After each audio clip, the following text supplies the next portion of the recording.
Rəssam Mehriban Alışova bugün bu ali kürsüdə əyləşib Körpə Mehribana nə deyərdi? Körpə Mehribana deyərdim ki, səni çox istəyirəm. Sən hələ uşaq vaxtından hamı ilə dost olmaq istəyirdin. Uşaq vaxtından yadıma düşür ki, ailənlə çalışardın, hamı ilə yaxşı olasan. Uşaq vaxtından çalışqan idin, dərs oxuyurdun. Evdə mən çalışqan uşaq olmuşam, dərslərimi yaxşı oxumuşam. Uşaq vaxtından həyatı sevən olmuşam.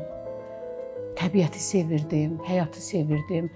Ağaclarda, yarpaqda belə gözəllik axtarırdım. Ağacda, güldə düşündürürdü kəpənəklərin gözəlliyi. Qar dənəciklərini bilirdim ki, hərəsi bir formadadır. O qədər əlimə alırdım belə, deyirdim, ay bu əridir, bunun forması belə. O qədər hər şeydə mən axtarırdım, gözəllik axtarırdım ki, yəqin buymuş da Allah Taala'nın mənə cızdığı, belə deyək, mənə göstərdiyi yoluymuş bu. Dünyada ən böyük rəssam Allahdır və ən pis rəssam da sənətin dalıyca getməyən rəssamdır.